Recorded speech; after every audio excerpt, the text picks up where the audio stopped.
दोस्तों एक होर खास रिपोर्ट लैके हाज़र हाँ चैनल रितेश लखी अनपलग्ड। ये रिपोर्ट दो अलग अलग हिस्सों के भागों के वंडी हुई है। अज पहला भाग लैके हाज़र हाँ।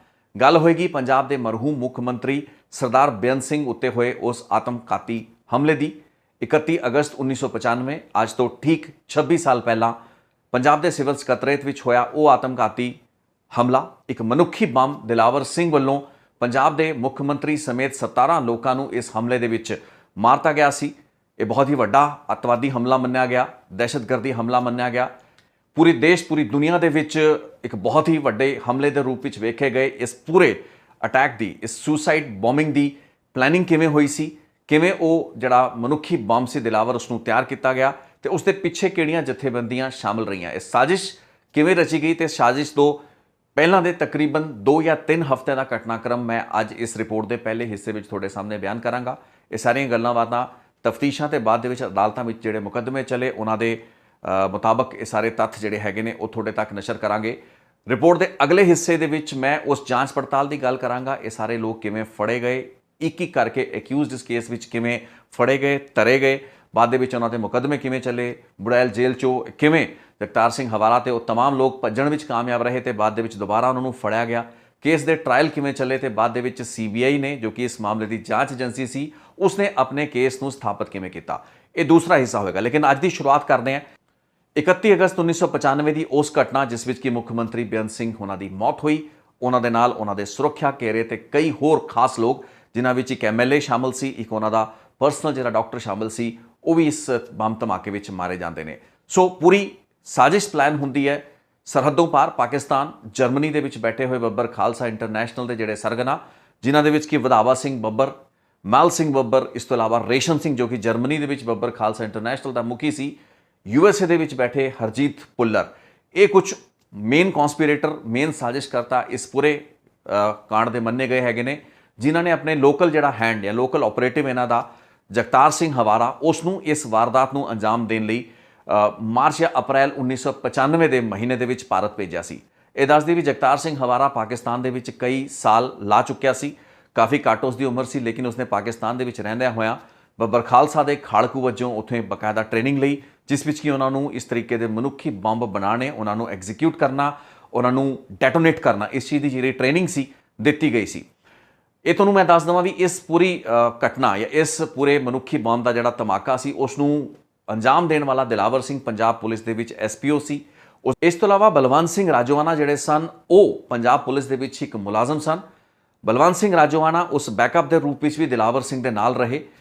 मनुखी बंब दिलावर सिंह और बलवंत सिंह राजोआना के विचों ही होना सी ते दोवें इस काम लई तैयार सी। दस्सिया भी जाता है दोवां ने टॉस करके इस चीज़ को तय किया कि मनुखी बंब कौन होएगा, यानी कि अपने आप को इस एक्सप्लोजन के विच कौन डेटोनेट करेगा।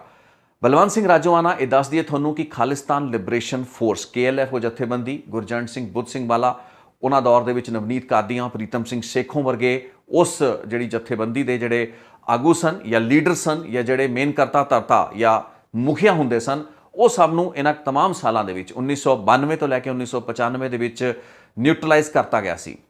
1992 के विच फरवरी के विच बेअंत सिंह की सरकार बनती है।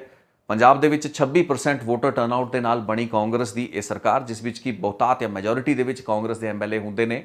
बेअंत सिंह नूं पंजाब की समस्या नाल नजिठण लई एक खुला हथ, एक फ्री हैंड जिहड़ा सी वो तत्काली देश के प्रधानमंत्री PV नरसिम्हा राव जो कि 1991 के विच सत्ता दे विच आए सन उन्हां वल्लों दिता गया।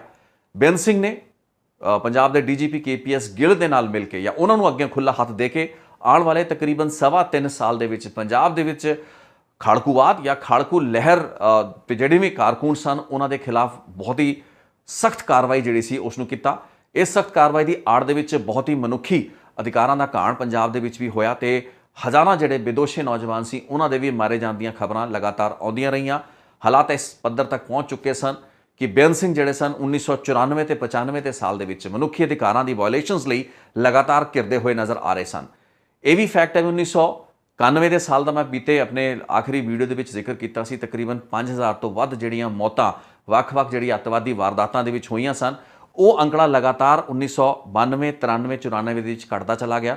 1991 दे विच 5000 मौतां तो घट के 1994 आंदियां पंजाब दे विच अतवादी या दहशतगर्दी हमलियां या फिर खाड़कू लहर नाल जुड़े हुए नौजवानों के खिलाफ लड़ाई दे विच ਜਿਹੜੀਆਂ ਮੌਤਾਂ ਦਾ ਅੰਕੜਾ ਸੀ ਮਹਿਜ਼ 78 ਰਹਿ ਚੁੱਕਾ ਸੀ। ਤੁਸੀਂ ਖੁਦ ਅੰਦਾਜ਼ਾ ਲਾ ਸਕਦੇ ਹੋ ਵੀ 5000 ਤੋਂ ਸਿੱਧਾ ਗਿਰ ਕੇ ਡਬਲ ਡਿਜਿਟ ਦੇ ਵਿੱਚ ਉਹ ਪੂਰੀ ਵਾਇਲੈਂਟ ਐਕਟੀਵਿਟੀਜ਼ ਆ ਗਈਆਂ ਸਨ। ਸੋ ਇਹਦੇ ਵਿੱਚ ਕੋਈ ਵੀ ਸ਼ੱਕ ਜਾਂ ਸ਼ੁਬਾ ਨਹੀਂ ਸੀ ਵੀ ਬੇਅੰਤ ਸਿੰਘ ਹੋਣਾ ਨੇ ਪੰਜਾਬ ਦੇ ਵਿੱਚ ਮਿਲੀਟੈਂਸੀ ਦੀ ਜਿਹੜੀ ਲਹਿਰ ਸੀ ਉਸ ਨੂੰ ਦਬਾਉਣ ਦੇ ਵਿੱਚ, ਕੁਚਲਣ ਦੇ ਵਿੱਚ ਬਹੁਤ ਵੱਡੀ ਕਾਮਯਾਬੀ ਹਾਸਲ ਕਰ ਲਈ ਸੀ। KPS ਗਿੱਲ, ਜਿਹਨੂੰ ਕਿ ਫ੍ਰੀ ਹੈਂਡ ਮਿਲ ਰੱਖਿਆ ਸੀ, ਉਸਨੇ ਆਪਣੇ ਬਲੂ ਆਈਡ ਜਿਹੜੇ ਕਈ ਅਫਸਰ ਸਨ ਉਹਨਾਂ ਨੂੰ ਖੁੱਲੇ ਹੱਥ ਦੇ ਰੱਖੇ ਸਨ, ਜਿਨ੍ਹਾਂ ਨੇ ਕਿ ਅਲੱਗ-ਅਲੱਗ ਜ਼ਿਲ੍ਹਿਆਂ ਦੇ ਵਿੱਚ ਬਹੁਤ ਹੀ ਜ਼ਿਆਦਾ ਐਕਸੈਸਿਸ, ਪੁਲਿਸ ਐਕਸੈਸਿਸ ਜਾਂ ਤਸ਼ੱਦਦ ਜਿਹੜੀ ਸੀ ਉਸ ਨੂੰ ਵੀ ਕੀਤਾ। ਬੇਅੰਤ ਸਿੰਘ ਅਤੇ KPS ਗਿੱਲ ਦੀ ਜਿਹੜੀ ਸਟ੍ਰੈਟਜੀ ਸੀ ਉਸ ਦੇ ਵਿੱਚ ਕਈ ਕਮੀਆਂ ਖਾਮੀਆਂ, ਕਈ ਨੁਕਸ ਸਨ, ਜਿਨ੍ਹਾਂ ਦੇ ਵਿੱਚ ਕਿ ਹਿਊਮਨ ਰਾਈਟ ਐਕਸੈਸਿਸ ਯਾਨੀ ਕਿ ਉਹ ਤਸ਼ੱਦਦਾਂ ਦੇ ਜਿਹੜੇ ਕੇਸਿਸ ਸਨ ਉਹਨਾਂ ਦੀ ਲਗਾਤਾਰ ਲੰਬੀਆਂ ਫਹਿਰਿਸਤਾਂ ਜਸਵੰਤ ਸਿੰਘ ਖਾਲੜਾ ਉਹਨਾਂ ਨੇ ਕੱਢ ਕੇ ਜਗ ਜ਼ਾਹਿਰ ਕੀਤੀਆਂ। ਲੇਕਿਨ ਇਸ ਸਟ੍ਰੈਟਜੀ ਦੀ ਇੱਕ ਵੱਡੀ ਕਾਮਯਾਬੀ ਇਹ ਸੀ ਵੀ ਪੰਜਾਬ ਦੇ ਵਿੱਚ ਖਾੜਕੂਵਾਦ ਤੇ ਮਿਲੀਟੈਂਸੀ ਦਾ ਸਿਰ ਕੁਚਲਣ ਦੇ ਵਿੱਚ ਇਹ ਪੂਰੀ ਸਟ੍ਰੈਟਜੀ ਬਹੁਤ ਹੀ ਕਾਮਯਾਬ ਸਾਬਤ ਹੋਈ ਸੀ। ਲੇਕਿਨ ਇਸ ਦੇ ਬਾਵਜੂਦ ਜਾਂ ਇਸ ਦੇ ਚੱਲਦਿਆਂ ਹੀ ਬੇਅੰਤ ਸਿੰਘ ਤੇ KPS ਗਿੱਲ ਦੇ ਖਿਲਾਫ ਜਿਹੜੀ ਮੁਖਾਲਫਤ ਸੀ ਉਹ ਤੇਜ਼ ਹੋ ਰਹੀ ਸੀ ਤੇ ਬਹੁਤ ਸੀ ਐਸੀ ਜਥੇਬੰਦੀਆਂ ਜਿਨ੍ਹਾਂ ਦੀ ਪੂਰੀ ਲੀਡਰਸ਼ਿਪ ਖਤਮ ਹੋ ਚੁੱਕੀ ਸੀ, ਜਿਸ ਵਿੱਚ ਕਿ KLF ਦੀ ਲੀਡਰਸ਼ਿਪ ਸ਼ਾਮਲ ਸੀ, ਉਹਨਾਂ ਵੱਲੋਂ ਬੇਅੰਤ ਸਿੰਘ ਨੂੰ ਨਿਸ਼ਾਨਾ ਬਣਾਏ ਜਾਣ ਦੀਆਂ ਤਿਆਰੀਆਂ ਚੱਲ ਰਹੀਆਂ ਸਨ। ਲੇਕਿਨ ਦੂਸਰੇ ਪਾਸੇ ਬੱਬਰ ਖਾਲਸਾ ਇੰਟਰਨੈਸ਼ਨਲ ਜੋ ਕਿ 1991-92 ਦੇ ਵਿੱਚ ਬਹੁਤ ਹੀ ਤੇਜ਼ੀ ਦੇ ਨਾਲ ਉੱਭਰੀ ਸੀ, ਜਿਸ ਨੇ ਕਿ ਪੁਲਿਸ ਵਾਲਿਆਂ ਦੇ ਪਰਿਵਾਰ ਵਾਲਿਆਂ ਨੂੰ ਨਿਸ਼ਾਨਾ ਬਣਾ ਕੇ ਲਗਾਤਾਰ ਜਿਹੜੇ ਹਮਲੇ ਸਨ ਪੁਲਿਸ ਦੇ ਪਰਿਵਾਰਾਂ ਉੱਤੇ ਜਾਂ ਪੁਲਿਸ ਪਾਰਟੀਆਂ ਉੱਤੇ ਕਰ ਕਰਕੇ ਆਪਣੇ ਆਪ ਨੂੰ ਲਾਈਮਲਾਈਟ ਵਿੱਚ ਵੀ ਲਿਆਂਦਾ ਸੀ। ਉਸ ਦੇ ਵੀ ਬਹੁਤ ਵੱਡੀ ਲੀਡਰਸ਼ਿਪ ਨੂੰ ਨਿਊਟਰਲਾਈਜ਼ ਪੰਜਾਬ ਵਿੱਚ ਕੀਤਾ ਜਾ ਰਿਹਾ ਸੀ। ਲੇਕਿਨ ਉਸ ਦੇ ਬਹੁਤ ਵੱਡੇ ਲੀਡਰ ਵਧਾਵਾ ਸਿੰਘ ਅਤੇ ਮਹਿਲ ਸਿੰਘ ਬੱਬਰ ਵਰਗੇ ਪਾਕਿਸਤਾਨ ਵਿੱਚ ਬੈਠੇ ਸਨ, ਰੇਸ਼ਮ ਸਿੰਘ ਜਰਮਨੀ ਵਿੱਚ ਬੈਠਾ ਸੀ। ਬੱਬਰ ਖਾਲਸਾ ਦੇ ਇਹਨਾਂ ਲੀਡਰਾਂ ਵੱਲੋਂ ਪਲੈਨਿੰਗ ਕੀਤੀ ਗਈ ਬੇਅੰਤ ਸਿੰਘ ਦੀ ਅਸੈਸੀਨੇਸ਼ਨ ਦੀ। ਤਕਰੀਬਨ 8 ਜਾਂ 9 ਮਹੀਨੇ ਪਹਿਲਾਂ ਸਾਲ 1994 ਦੇ ਆਖਰੀ ਕੁਝ ਮਹੀਨਿਆਂ ਦੌਰਾਨ ਹੀ ਸਮਝਿਆ ਜਾਂਦਾ ਵੀ ਬੇਅੰਤ ਸਿੰਘ ਨੂੰ ਖਤਮ ਕਰਨ ਲਈ ਇੱਕ ਪ੍ਰੋਪਰ ਪਲੈਨਿੰਗ ਜਿਹੜੀ ਸੀ ਉਹ ਸ਼ੁਰੂ ਕੀਤੀ ਗਈ, ਇੱਕ ਪਲਾਨ ਇਨ ਪਲੇਸ ਕੀਤਾ ਗਿਆ। ਉਸ ਵਜੋਂ ਹੀ ਜਿਹੜਾ ਜਗਤਾਰ ਸਿੰਘ ਹਵਾਰਾ ਸੀ ਉਸ ਨੂੰ ਪੰਜਾਬ ਵਿੱਚ ਉਤਾਰਿਆ ਗਿਆ। ਉਸ ਦੀ ਟ੍ਰੇਨਿੰਗ ਪੂਰੀ ਹੋ ਚੁੱਕੀ ਸੀ, ਮੈਂ ਪਹਿਲਾਂ ਜ਼ਿਕਰ ਕਰ ਚੁੱਕਾ ਪਾਕਿਸਤਾਨ ਦੇ ਵਿੱਚ ਉਸ ਨੂੰ ਸਾਰੀ ਉਹ ਜਿਹੜੀ ਟ੍ਰੇਨਿੰਗ ਸੀ ਉਹ ਮਿਲ ਚੁੱਕੀ ਸੀ। ਲੇਕਿਨ ਬੱਬਰ ਖਾਲਸਾ ਨੇ ਜਿਹੜੇ ਆਪਣੇ ਕਾਰਕੁਨ ਸਨ ਜਾਂ ਆਪਣੇ ਆਪਰੇਟਿਵ ਜਾਂ ਖਾੜਕੂ ਸਨ ਉਹਨਾਂ ਨੂੰ ਇਸ ਪੂਰੇ ਕੇਸ ਦੀ ਮੋਨੀਟਰਿੰਗ ਲਈ ਜਾਂ ਇਸ ਪੂਰੇ ਆਪਰੇਸ਼ਨ ਦੀ ਮੋਨੀਟਰਿੰਗ ਜਾਂ ਫਿਰ ਕੋਆਰਡੀਨੇਸ਼ਨ ਲਈ ਹੀ ਵਰਤਿਆ। ਯਾਨੀ ਕਿ ਜਗਤਾਰ ਸਿੰਘ ਹਵਾਰਾ ਇੱਕ ਐਸੀ ਭੂਮਿਕਾ ਵਿੱਚ ਰਹੇ ਜਿਸ ਵਿੱਚ ਕਿ ਉਹ ਹਮੇਸ਼ਾ ਪਿੱਛੇ ਰਹੇ, ਉਹਨਾਂ ਨੇ ਹੋਰ ਲੋਕਾਂ ਨੂੰ ਅੱਗੇ ਕਰਕੇ ਹੀ ਇਹ ਪੂਰਾ ਆਪਰੇਸ਼ਨ ਅੰਜਾਮ ਦਿੱਤਾ, ਐਗਜ਼ੀਕਿਊਟ ਕੀਤਾ। ਇਸ ਪੂਰੇ ਆਪਰੇਸ਼ਨ ਦੀ ਇੱਕ ਖਾਸ ਗੱਲ ਇਹ ਵੀ ਸੀ ਵੀ ਜਿੰਨੇ ਵੀ ਹਮਲਾਵਰ ਸਨ ਉਹਨਾਂ ਚੋਂ 3 ਜਿਹੜੇ ਹਮਲਾਵਰ ਸਨ ਉਹ ਪੁਲਿਸ ਜਾਂ ਫਿਰ ਸਾਬਕਾ ਮੁਲਾਜ਼ਮਾਂ ਦੇ ਰੈਂਕ ਜਾਂ ਕਾਡਰ ਵਿੱਚੋਂ ਆਉਂਦੇ ਸਨ। ਬਲਵੰਤ ਸਿੰਘ ਰਾਜੋਆਣਾ, ਲਖਵਿੰਦਰ ਸਿੰਘ ਅਤੇ ਖੁਦ ਦਿਲਾਵਰ ਸਿੰਘ ਜੋ ਕਿ ਮਨੁੱਖੀ ਬੰਬ ਬਣਿਆ। ਮਨੁੱਖੀ ਬੰਬ ਦੇ ਵਜੋਂ ਦਿਲਾਵਰ ਸਿੰਘ ਅਤੇ ਬਲਵੰਤ ਸਿੰਘ ਰਾਜੋਆਣਾ ਦੀ ਪਛਾਣ ਕਰ ਲਈ ਗਈ ਸੀ। ਸੋ ਇਹ ਘਟਨਾ ਨੂੰ ਕਦੋਂ, ਕਿਹੜੇ ਮਹੀਨੇ ਦੇ ਵਿੱਚ ਅੰਜਾਮ ਦੇਣਾ ਹੈ, ਸਾਰੀਆਂ ਤਿਆਰੀਆਂ ਉਸ ਦੀਆਂ ਚੱਲ ਰਹੀਆਂ ਸਨ। 31 ਅਗਸਤ 1995 ਨੂੰ ਜਦੋਂ ਇਹ ਬੰਬ ਬਲਾਸਟ ਹੁੰਦਾ ਹੈ ਸਿਵਲ ਸਕੱਤਰੇਤ ਚੰਡੀਗੜ੍ਹ ਦੇ ਵਿੱਚ, ਉਸ ਤੋਂ ਪਹਿਲਾਂ ਤਕਰੀਬਨ 2 ਜਾਂ 3 ਹਫ਼ਤੇ ਪਹਿਲਾਂ ਇਹ ਸਾਰੇ ਜਿਹੜੇ ਐਕਟਰ ਸਨ ਇਸ ਪੂਰੇ ਆਪਰੇਸ਼ਨ ਦੇ ਉਹ ਕਾਫੀ ਐਕਟਿਵ ਹੋ ਜਾਂਦੇ ਨੇ। 10 ਅਗਸਤ ਨੂੰ ਜਿਹੜੀ ਰੈਕੀ ਹੈ ਦੱਸਿਆ ਜਾਂਦਾ ਵੀ ਸਿਵਲ ਸਕੱਤਰੇਤ ਦੀ ਜਗਤਾਰ ਸਿੰਘ ਹਵਾਰਾ ਤੇ ਬਲਵੰਤ ਸਿੰਘ ਰਾਜੋਆਣਾ ਵੱਲੋਂ ਕੀਤੀ ਜਾਂਦੀ ਹੈ। ਦਿਲਾਵਰ ਸਿੰਘ ਵੀ ਸਮੇਂ-ਸਮੇਂ ਉੱਤੇ ਸਿਵਲ ਸਕੱਤਰੇਤ ਦੇ ਆਸ-ਪਾਸ ਉੱਥੋਂ ਦੀ ਚਾਹ ਦੀਆਂ ਜਿਹੜੀਆਂ ਕੈਂਟੀਨਾਂ ਸਨ ਉੱਥੇ ਪਹੁੰਚਦੇ ਰਹੇ। ਲਗਾਤਾਰ ਉਹ ਮੂਵਮੈਂਟ ਨੂੰ ਸਟੱਡੀ ਕਰਦੇ ਨੇ, ਸੁਰੱਖਿਆ ਦੇ ਘੇਰੇ ਦੀ ਜਿਹੜੀ ਜਾਂਚ ਸੀ ਜਾਂ ਉਸ ਦੀ ਰੈਕੀ ਸੀ ਉਸ ਨੂੰ ਅੰਜਾਮ ਦਿੰਦੇ ਰਹੇ। ਇਹ ਸਮਝ ਵਿੱਚ ਆਉਂਦਾ ਵੀ ਜਿਹੜੇ ਮੁੱਖ ਮੰਤਰੀ ਬੇਅੰਤ ਸਿੰਘ ਸਨ ਉਹਨਾਂ ਕੋਲ 3 ਰਿੰਗ ਸਨ ਸਿਕਿਉਰਿਟੀ ਦੇ। ਪੰਜਾਬ ਪੁਲਿਸ ਤੋਂ ਇਲਾਵਾ CRPF ਦਾ ਘੇਰਾ ਸੀ ਤੇ 7 ਜਿਹੜੇ ਜਵਾਨ ਸਨ ਉਹਨਾਂ ਕੋਲ NSG ਦੇ ਯਾਨੀ ਕਿ ਨੈਸ਼ਨਲ ਸਿਕਿਉਰਿਟੀ ਗਾਰਡ ਜੋ ਕਿ ਸਪੈਸ਼ਲਾਈਜ਼ਡ ਫੋਰਸ ਸੀ ਪਰਸਨਲ VVIP ਦੀ ਸੁਰੱਖਿਆ ਲਈ, ਉਸ ਦੇ ਵੀ ਉਹਨਾਂ ਨੂੰ ਮੁਹੱਈਆ ਕਰਵਾਏ ਗਏ ਸਨ। ਸੋ ਇੱਕ ਟ੍ਰਿਪਲ ਲੇਅਰ ਸੀ, 3 ਰਿੰਗ ਸਿਕਿਉਰਿਟੀ ਦੇ ਬੇਅੰਤ ਸਿੰਘ ਦੇ ਆਸ-ਪਾਸ ਸਨ। 31 ਅਗਸਤ ਦੇ ਹਮਲੇ ਤੋਂ ਪਹਿਲਾਂ ਇਹ ਦੱਸਿਆ ਜਾਂਦਾ ਵੀ 21 ਅਗਸਤ ਦੇ ਆਸ-ਪਾਸ ਯਾਨੀ ਕਿ ਤਕਰੀਬਨ 10 ਦਿਨ ਪਹਿਲਾਂ ਇਸ ਪੂਰੀ ਪਲੈਨਿੰਗ ਨੂੰ ਬਹੁਤ ਹੀ ਜੰਗੀ ਪੱਧਰ ਉੱਤੇ ਹਮਲਾਵਰਾਂ ਵੱਲੋਂ ਸ਼ੁਰੂ ਕੀਤਾ ਗਿਆ। ਬੱਬਰ ਖਾਲਸਾ ਅਤੇ KLF ਦੀਆਂ ਟੀਮਾਂ, ਮੈਂ ਹੁਣ ਇਹਨੂੰ ਦੋਵੇਂ ਹਾਲਾਂਕਿ CBI ਦੀ ਜਿਹੜੀ ਚਾਰਜ ਸ਼ੀਟ ਜਾਂ CBI ਦਾ ਜਿਹੜਾ ਮੁਕੱਦਮਾ ਚੱਲਿਆ ਉਸ ਦੇ ਵਿੱਚ ਇਸ ਪੂਰੀ ਕੌਂਸਪੀਰੇਸੀ ਨੂੰ ਬੱਬਰ ਖਾਲਸਾ ਦੀ ਇੱਕ ਜਿਹੜਾ ਕਾਰਾ ਸੀ ਉਹ ਦੱਸਿਆ ਗਿਆ, ਲੇਕਿਨ ਇਸ ਦੇ ਵਿੱਚ KLF ਦੀ ਵੀ ਬਾਕਾਇਦਾ ਭੂਮਿਕਾ ਸੀ ਤੇ ਜਿਹੜੇ ਮੇਨ ਹਮਲਾਵਰ ਜਾਂ ਜਿਹੜੇ ਮਨੁੱਖੀ ਬੰਬ ਸਨ ਉਹ KLF ਦੇ ਸਨ, ਇਨਕਲੂਡਿੰਗ ਬਲਵੰਤ ਸਿੰਘ ਰਾਜੋਆਣਾ। ਸੋ ਉਸ ਜਥੇਬੰਦੀ ਦੀ ਭੂਮਿਕਾ ਕਾਫੀ ਅਹਿਮ ਹੈ। ਬਾਅਦ ਦੇ ਵਿੱਚ ਬੱਬਰ ਖਾਲਸਾ ਨੇ ਪ੍ਰੈਸ ਨੋਟਾਂ ਦੇ ਜ਼ਰੀਏ ਜਾਂ ਪ੍ਰੈਸ ਰਿਲੀਜ਼ ਦੇ ਕੇ ਇਸ ਪੂਰੇ ਮਾਮਲੇ, ਇਸ ਪੂਰੀ ਅਪਰਾਧਿਕ ਸਾਜ਼ਿਸ਼ ਦੀ ਜਿਹੜੀ ਜ਼ਿੰਮੇਵਾਰੀ ਸੀ ਉਹ ਆਪਣੇ ਸਿਰ ਤੇ ਲਈ ਸੀ। ਲੇਕਿਨ KLF ਦੀ ਕਾਫੀ ਅਹਿਮ ਭੂਮਿਕਾ, ਬਹੁਤ ਹੀ ਜ਼ਿਆਦਾ ਪਿਵਟਲ ਰੋਲ ਇਸ ਪੂਰੀ ਵਾਰਦਾਤ ਦੇ ਵਿੱਚ ਰਿਹਾ ਸੀ। 21 ਅਗਸਤ ਨੂੰ ਪਲੈਨਿੰਗ ਕੀਤੀ ਜਾਂਦੀ ਹੈ ਜਿਸ ਦੇ ਤਹਿਤ ਕਿ ਜਗਤਾਰ ਸਿੰਘ ਹਵਾਰਾ ਜੋ ਕਿ BKA ਦਾ ਮੇਨ ਕੋਆਰਡੀਨੇਟਰ ਹੁੰਦਾ ਹੈ, ਕਿੰਗ ਪਿਨ ਹੁੰਦਾ ਹੈ ਭਾਰਤ ਦੇ ਪੱਖੋਂ, ਇੰਡੀਆ ਦੇ ਪੱਖੋਂ ਜਾਂ ਪੰਜਾਬ ਦੇ ਵਿੱਚ ਜਿਹੜੀ ਇਹ ਅਪਰਾਧਿਕ ਸਾਜ਼ਿਸ਼ ਜਾਂ ਜਿਹੜਾ ਹਮਲਾ ਅੰਜਾਮ ਦਿੱਤਾ ਜਾਣਾ ਸੀ ਉਸ ਦਾ ਸਾਰਾ ਕੋਆਰਡੀਨੇਸ਼ਨ ਜਗਤਾਰ ਸਿੰਘ ਹਵਾਰਾ ਨੇ ਕੀਤਾ। ਉਹ ਜਗਤਾਰ ਸਿੰਘ ਤਾਰਾ ਇੱਕ ਹੋਰ ਜਿਹੜਾ ਬੱਬਰ ਖਾਲਸਾ ਦਾ ਆਪਰੇਟਿਵ ਹੁੰਦਾ ਹੈ, ਪਰਮਜੀਤ ਪਿਓਰਾ ਜੋ ਕਿ ਦਿੱਲੀ ਤੋਂ ਹੁੰਦਾ ਹੈ, ਇਹ ਦੋਵਾਂ ਨੂੰ ਇੱਕ ਕੰਮ ਦਿੱਤਾ ਗਿਆ ਜਿਸ ਦੇ ਤਹਿਤ ਕਿ ਇਹ ਦੋਵਾਂ ਨੇ ਇੱਕ ਪੁਰਾਣੀ ਅੰਬੈਸਡਰ ਕਾਰ ਲੈਣੀ ਸੀ। ਇਸ ਪੁਰਾਣੀ ਅੰਬੈਸਡਰ ਕਾਰ ਦੀ ਵਰਤੋਂ ਪੰਜਾਬ ਸਿਵਲ ਸਕੱਤਰੇਤ ਵਿੱਚ ਕੀਤੀ ਜਾਣੀ ਸੀ। ਸਮਝਿਆ ਇਹ ਵੀ ਜਾਂਦਾ ਰਿਹਾ ਵੀ ਇਹ ਵੀ ਪਲਾਨ ਸੀ ਵੀ ਜੇ ਕਿਤੇ ਨਾ ਕਿਤੇ ਮਨੁੱਖੀ ਜਿਹੜਾ ਬੰਬ ਵਾਲਾ ਫਾਰਮੈਟ ਜੇ ਕਾਮਯਾਬ ਨਾ ਹੋ ਪਾਇਆ ਜਾਂ ਮਨੁੱਖੀ ਬੰਬ ਸਹੀ ਤਰੀਕੇ ਨਾਲ ਡੈਟੋਨੇਟ ਨਾ ਹੋ ਪਾਇਆ, ਉਸ ਹਾਲਾਤ ਦੇ ਵਿੱਚ ਇੱਕ ਅੰਬੈਸਡਰ ਕਾਰ, ਸਫੇਦ ਰੰਗ ਦੀ ਅੰਬੈਸਡਰ ਕਾਰ ਦੇ ਵਿੱਚ ਇੱਕ ਕਾਰ ਬੰਬ ਦੇ ਜ਼ਰੀਏ ਵੀ ਇਸ ਪਲੈਨਿੰਗ ਨੂੰ ਐਗਜ਼ੀਕਿਊਟ ਕੀਤੇ ਜਾਣ ਦੀ ਪਲੈਨਿੰਗ ਨਾਲ ਦੇ ਨਾਲ ਚੱਲਦੀ ਸੀ। ਸੋ ਇੱਕ ਪਲਾਨ ਬੀ ਇਹਨਾਂ ਕੋਲ ਸੀ, ਜਿਸ ਦੇ ਤਹਿਤ ਕਿ ਕਾਰ ਜਿਹੜੀ ਸੀ ਉਹ ਦਿੱਲੀ ਤੋਂ ਖਰੀਦੀ ਗਈ। ਇੱਕ ਮਹਿਲਾ ਸੀ ਰੇਵਾ ਦੱਤਾ, ਜਿਸ ਦੇ ਨਾਂ ਉੱਤੇ ਕਾਰ ਕੁਝ ਮਹੀਨੇ ਪਹਿਲਾਂ ਇੱਕ ਸੈਕਿੰਡ ਹੈਂਡ ਕਾਰ ਖਰੀਦੀ ਜਾਂਦੀ ਹੈ। ਸਟੀਲ ਗ੍ਰੇ ਰੰਗ ਦੀ ਗੱਡੀ ਹੁੰਦੀ ਹੈ। ਇਹ ਮੈਂ ਗੱਡੀ ਦਾ ਰੰਗ ਤੁਹਾਨੂੰ ਕਿਉਂ ਦੱਸ ਰਿਹਾ, ਇਸ ਦੀ ਅਹਿਮੀਅਤ ਮੈਂ ਤੁਹਾਨੂੰ ਅਗਲੇ ਪਾਰਟ ਦੇ ਵਿੱਚ ਸਪੈਸੀਫਿਕਲੀ ਦੱਸਾਂਗਾ ਵੀ ਇਸ ਕਾਰ ਦੀ ਕੀ ਅਹਿਮੀਅਤ ਸੀ ਇਸ ਪੂਰੇ ਕੇਸ ਨੂੰ ਕਰੈਕ ਕਰਨ ਦੇ ਵਿੱਚ। ਸੋ ਸਟੀਲ ਗ੍ਰੇ ਰੰਗ ਦੀ ਇਸ ਅੰਬੈਸਡਰ ਪੁਰਾਣੀ ਕਾਰ ਨੂੰ ਜਗਤਾਰ ਸਿੰਘ ਤਾਰਾ ਇੱਕ ਨਕਲੀ ਨਾਂ ਬਸੰਤ ਸਿੰਘ ਬਣ ਕੇ ਖਰੀਦਦਾ ਹੈ। ਦਿੱਲੀ ਦੇ ਇੱਕ ਕਪਲ ਤੋਂ ਇਹ ਗੱਡੀ ਖਰੀਦੀ ਜਾਂਦੀ ਹੈ, ਜਿਸ ਤੋਂ ਬਾਅਦ ਕਿ ਤਕਰੀਬਨ 3 ਜਾਂ 4 ਦਿਨ ਇਹ ਗੱਡੀ ਦਿੱਲੀ ਦੇ ਵਿੱਚ ਹੀ ਪਰਮਜੀਤ ਸਿੰਘ ਪਿਓਰਾ ਵੱਲੋਂ ਆਪਣੇ ਠਿਕਾਣੇ ਤੇ ਰੱਖੀ ਜਾਂਦੀ ਹੈ। ਉਸ ਤੋਂ ਬਾਅਦ ਇਹ ਕਾਰ ਜਿਹੜੀ ਹੈ ਉਹ 26 ਅਗਸਤ ਦੇ ਆਸ-ਪਾਸ ਚੰਡੀਗੜ੍ਹ ਪਹੁੰਚਦੀ ਹੈ। ਇਸ 26 ਅਗਸਤ ਨੂੰ ਚੰਡੀਗੜ੍ਹ ਪਹੁੰਚੀ ਕਾਰ, ਯਾਨੀ ਕਿ ਹਮਲੇ ਤੋਂ ਤਕਰੀਬਨ 5 ਦਿਨ ਪਹਿਲਾਂ ਕਾਰ ਜਿਹੜੀ ਸੀ ਉਹ ਚੰਡੀਗੜ੍ਹ ਦੇ ਸੈਕਟਰ 7 ਦੀ ਇੱਕ ਮੋਟਰ ਮਾਰਕੀਟ ਦੇ ਇੱਕ ਮਕੈਨਿਕ ਨੂੰ ਦਿੱਤੀ ਗਈ, ਜਿਸ ਦਾ ਕੰਮ ਸੀ ਕਿ ਇਸ ਕਾਰ ਨੂੰ ਸਫੇਦ ਰੰਗ ਦਾ ਪੇਂਟ ਕਰਨਾ। ਮੋਟਰ ਮਕੈਨਿਕ ਨੇ, ਯਾਨੀ ਕਿ ਉਹ ਜਿਹੜਾ ਡੈਂਟਰ ਪੇਂਟਰ ਸੀ, ਉਸਨੇ ਪਹਿਲਾਂ ਇਹ ਕਹਿਤਾ ਸੀ ਵੀ ਸਮਾਂ ਘੱਟ ਹੈ, ਬਰਸਾਤਾਂ ਦਾ ਮੌਸਮ ਹੈ, ਇਸ ਗੱਡੀ ਨੂੰ ਇੰਨੀ ਛੇਤੀ ਪੇਂਟ ਨਹੀਂ ਕੀਤਾ ਜਾ ਸਕਦਾ। ਲੇਕਿਨ ਫਿਰ ਉਸਨੂੰ ਇਹ ਆਪਸ਼ਨ ਦਿੱਤੀ ਗਈ ਵੀ ਤੂੰ ਇਸ ਗੱਡੀ ਨੂੰ ਬਾਹਰੋਂ ਪੇਂਟ ਕਰ ਦੇ। ਉਸ ਲਈ ਤਕਰੀਬਨ 3 ਜਾਂ 4 ਦਿਨ ਦਾ ਸਮਾਂ ਚਾਹੀਦਾ ਸੀ। ਉਹ 3 ਜਾਂ 4 ਦਿਨ ਦਾ ਸਮਾਂ ਲਿਆ ਗਿਆ ਤੇ ਇਹ ਗੱਡੀ ਜਿਹੜੀ ਸੀ ਇਹ 30 ਅਗਸਤ 1995 ਨੂੰ ਇਹਨਾਂ ਲੋਕਾਂ ਨੂੰ ਡਿਲੀਵਰ ਕੀਤੀ ਗਈ, ਜਿਨ੍ਹਾਂ ਦੇ ਵਿੱਚ ਕਿ ਮੇਨ ਜਿਹੜਾ ਸ਼ਖਸ ਸੀ ਇਸ ਗੱਡੀ ਨੂੰ ਉਸ ਮੋਟਰ ਮਕੈਨਿਕ ਕੋਲ ਜਾਂ ਡੈਂਟਰ ਪੇਂਟਰ ਕੋਲ ਲਿਜਾਣ ਵਾਲਾ, ਉਹ ਸੀ ਲਖਵਿੰਦਰ ਸਿੰਘ। ਲਖਵਿੰਦਰ ਸਿੰਘ ਖੁਦ ਇੱਕ ਪੁਲਿਸ ਦਾ ਮੁਲਾਜ਼ਮ ਸੀ, ਇੱਕ ਡਰਾਈਵਰ ਸੀ। ਸੋ ਉਸ ਦੀ ਕਾਫੀ ਅਹਿਮ ਭੂਮਿਕਾ ਸੀ। ਉਸ ਦਾ ਐਕਸੈਸ ਜਿਹੜਾ ਸੀ ਸਿਵਲ ਸੈਕਟਰੀਏਟ ਦੇ ਅੰਦਰ ਸੀ, ਉਹ ਕਦੀ ਵੀ ਸਕੱਤਰੇਤ ਦੇ ਅੰਦਰ ਜਾ ਸਕਦਾ ਸੀ, ਗੱਡੀ ਛੱਡ ਕੇ ਉਸ ਨੂੰ ਲੈ ਕੇ ਆਉਣ ਦਾ ਕੰਮ ਕਰ ਸਕਦਾ ਸੀ। ਸੋ ਉਸ ਦੀ ਭੂਮਿਕਾ ਕਾਫੀ ਅਹਿਮ ਸੀ। ਕਾਂਸਲ ਦਾ ਰਹਿਣ ਵਾਲਾ ਸੀ। ਸੋ ਲਖਵਿੰਦਰ ਸਿੰਘ ਇਸ ਗੱਡੀ ਨੂੰ ਪੇਂਟ ਕਰਨ ਲਈ ਦੇ ਦਿੰਦਾ ਹੈ। ਇਹ ਦੱਸ ਦਈਏ ਵੀ ਪੁਲਿਸ ਵਾਲਿਆਂ ਦੀਆਂ ਜਿਹੜੀਆਂ ਵਰਦੀਆਂ ਸਨ, ਜੋ ਕਿ ਬਲਵੰਤ ਸਿੰਘ ਰਾਜੋਆਣਾ ਜਾਂ ਫਿਰ ਦਿਲਾਵਰ ਸਿੰਘ ਵੱਲੋਂ ਪਾਈਆਂ ਜਾਣੀਆਂ ਸਨ, ਉਹਨਾਂ ਨੂੰ ਕੁਝ ਮਹੀਨੇ ਪਹਿਲਾਂ ਹੀ ਤਿਆਰ ਕਰ ਲਿਆ ਗਿਆ ਸੀ। ਲੇਕਿਨ ਮੇਨ ਕੰਮ ਜਿਹੜਾ ਸੀਗਾ ਇਹਨਾਂ ਵਰਦੀਆਂ ਦੇ ਵਿੱਚ ਕੱਪੜਿਆਂ ਦੀ ਉਹਨਾਂ ਬੈਲਟਸ ਨੂੰ ਤਿਆਰ ਕਰਨਾ ਸੀ, ਜਿਨ੍ਹਾਂ ਬੈਲਟਾਂ ਦੇ ਵਿੱਚ RDX ਦੀਆਂ ਜਿਹੜੀਆਂ ਬੈਲਟਸ ਸਨ ਉਹਨਾਂ ਨੂੰ ਫਿੱਟ ਕੀਤਾ ਜਾ ਸਕੇ। ਸੋ ਇਸ ਕੰਮ ਲਈ ਅੰਬਾਲਾ ਤੇ ਪਟਿਆਲਾ ਦੇ ਵਿੱਚ ਜਿਹੜਾ ਬਲਵੰਤ ਸਿੰਘ ਰਾਜੋਆਣਾ ਹੈ, ਉਸ ਦੇ ਕੁਝ ਰਿਸ਼ਤੇਦਾਰਾਂ ਦੀ ਮਦਦ ਲਈ ਗਈ। ਇੱਕ ਉੱਥੇ ਸਪੈਸੀਫਿਕ ਜਸਵੀਰ ਸਿੰਘ ਨਾਂ ਦੇ ਟੇਲਰ ਸਨ, ਜਿਨ੍ਹਾਂ ਨੂੰ ਕਿ ਇਹ ਕੰਮ ਦਿੱਤਾ ਗਿਆ। ਦਰਜੀਆਂ ਨੂੰ ਦੱਸਿਆ ਇਹ ਗਿਆ ਕਿ ਜਿਹੜੀ ਬੈਲਟ ਫਿੱਟ ਕਰਨੀ ਹੈ ਉਸ ਦੇ ਵਿੱਚ ਗਰਮ ਪਾਣੀ ਦੀਆਂ ਬੋਤਲਾਂ ਕਿਸੇ ਮਰੀਜ਼ ਲਈ ਰੱਖਣੀਆਂ ਹੈਗੀਆਂ ਨੇ। ਇਸ ਵਾਸਤੇ ਉਹ ਬੈਲਟਸ ਨੂੰ ਇਸ ਤਰੀਕੇ ਨਾਲ ਡਿਜ਼ਾਈਨ ਕਰਵਾਇਆ ਗਿਆ ਸੀ ਵੀ ਉਸ ਦੇ ਵਿੱਚ ਗਰਮ ਪਾਣੀ ਦੀਆਂ ਵੱਡੀਆਂ ਬੋਤਲਾਂ ਫਿੱਟ ਹੋ ਸਕਣ, ਜਦੋਂ ਕਿ ਉਸ ਦੇ ਵਿੱਚ ਫਾਈਨਲੀ RDX ਦੀ ਬਹੁਤ ਸੀਆਂ ਜਿਹੜੀਆਂ ਸਲੈਬਸ ਸਨ ਉਹਨਾਂ ਨੂੰ ਫਿੱਟ ਕੀਤਾ ਜਾਣਾ ਸੀ। ਸੋ ਇਹ ਬੈਲਟਾਂ ਨੂੰ ਤਿਆਰ ਕਰਾਇਆ ਜਾਂਦਾ ਹੈ। ਪਟਿਆਲਾ ਦੇ ਕਬਾੜੀ ਬਾਜ਼ਾਰ ਤੋਂ ਨਟ ਤੇ ਬੋਲਟ ਖਰੀਦੇ ਜਾਂਦੇ ਹੈਗੇ ਨੇ ਕਾਫੀ ਗਿਣਤੀ ਦੇ ਵਿੱਚ ਸਕ੍ਰੈਪ ਦੇ ਵਿੱਚ, ਕਿਉਂਕਿ ਉਹਨਾਂ ਨੂੰ ਇਹਨਾਂ ਬੰਬਾਂ ਦੇ ਵਿੱਚ ਭਰਨਾ ਹੁੰਦਾ ਹੈ। ਤੇ ਇਸ ਪੂਰੇ ਮਿਸ਼ਨ ਲਈ ਇਹ ਸਾਰੀ ਜਿਹੜੀ ਐਕਟੀਵਿਟੀਜ਼ ਨੂੰ ਕੋਆਰਡੀਨੇਟ ਜਗਤਾਰ ਸਿੰਘ ਹਵਾਰਾ ਜਦ ਕਰ ਰਿਹਾ ਹੁੰਦਾ ਹੈ, ਉਸ ਦੇ ਲਈ ਮੇਨ ਜਿਹੜੀ ਸ਼ਾਪਿੰਗ ਦਾ ਕੰਮ ਸੀ ਉਹ ਬਲਵੰਤ ਸਿੰਘ ਰਾਜੋਆਣਾ, ਦਿਲਾਵਰ ਸਿੰਘ ਵੱਲੋਂ ਕੀਤਾ ਗਿਆ। ਜਿਹੜਾ ਜਗਤਾਰ ਸਿੰਘ ਹਵਾਰਾ ਸੀ ਉਹ ਇਹਨਾਂ ਸਾਰੀ ਗਤੀਵਿਧੀਆਂ ਨੂੰ ਸਿਰਫ ਕੋਆਰਡੀਨੇਟ ਕਰ ਰਿਹਾ ਸੀ। ਉਹ ਕਿਸੇ ਵੀ ਕੇਸ ਦੇ ਵਿੱਚ ਗੱਡੀ ਖਰੀਦਣ ਤੋਂ ਲੈ ਕੇ ਕਬਾੜੀ ਵਾਲੇ ਕੋਲ ਜਾਣ ਤੋਂ ਲੈ ਕੇ ਬੈਲਟਾਂ ਤਿਆਰ ਕਰਨ ਤੋਂ ਲੈ ਕੇ ਜਾਂ ਫਿਰ ਹੋਰ ਕੋਈ ਵੀ ਸਾਜ਼ੋ ਸਮਾਨ ਜਿਹੜਾ ਕਿ ਉਹਨਾਂ ਨੇ ਇਸ ਹਮਲੇ ਲਈ ਵਰਤਣਾ ਸੀ, ਉਸ ਦੇ ਵਿੱਚ ਜਗਤਾਰ ਸਿੰਘ ਹਵਾਰਾ ਕਦੇ ਵੀ ਖੁੱਲ੍ਹ ਕੇ ਸਾਹਮਣੇ ਨਹੀਂ ਆਇਆ, ਨਾ ਉਹ ਅੱਗੇ ਰਿਹਾ। ਇੱਕ ਬਹੁਤ ਹੀ ਫੁੱਲ ਪ੍ਰੂਫ ਪਲਾਨ ਸੀ, ਜਿਸ ਦੇ ਤਹਿਤ ਕਿ ਮਨੁੱਖੀ ਬੰਬ ਦੇ ਫਟਣ ਤੋਂ ਬਾਅਦ, ਡੈਟੋਨੇਟ ਹੋਣ ਤੋਂ ਬਾਅਦ, ਐਕਸਪਲੋਜਨ ਹੋਣ ਤੋਂ ਬਾਅਦ ਕੋਈ ਵੀ ਸੁਰਾਗ ਇਸ ਪੂਰੀ ਸਾਜ਼ਿਸ਼ ਦਾ, ਇਸ ਅਪਰਾਧਿਕ ਵਾਰਦਾਤ ਦਾ ਰਹਿਣ ਹੀ ਨਹੀਂ ਦਿੱਤਾ ਜਾਣਾ ਸੀ। ਸੋ ਬਹੁਤ ਹੀ ਮੈਟੀਕੂਲਸ ਪਲੈਨਿੰਗ ਦੇ ਤਹਿਤ Jagtar Singh Hawara as a sleeper cell ਕੰਮ ਕਰ ਰਿਹਾ ਸੀ। ਉਸ ਨੂੰ ਪਤਾ ਸੀ ਵੀ ਇਸ ਪੂਰੀ ਵਾਰਦਾਤ ਨੂੰ ਅੰਜਾਮ ਦੇਣ ਤੋਂ ਬਾਅਦ ਉਹ ਗਾਇਬ ਹੋ ਜਾਏਗਾ, ਵਾਪਸ ਪਾਕਿਸਤਾਨ ਜਾਂ ਕਿਤੇ ਅੰਡਰਗਰਾਊਂਡ ਹੋ ਜਾਏਗਾ, ਜਿਸ ਤੋਂ ਬਾਅਦ ਕਿ ਕਦੇ ਵੀ ਕਿਸ ਨੂੰ ਕਈ ਸਾਲਾਂ ਤੱਕ ਸ਼ਾਇਦ ਸਮਝ ਨਾ ਆ ਪਾਏ ਵੀ ਇਸ ਵਾਰਦਾਤ ਦੇ ਵਿੱਚ ਆਖਰ ਹੋਇਆ ਕੀ ਸੀ।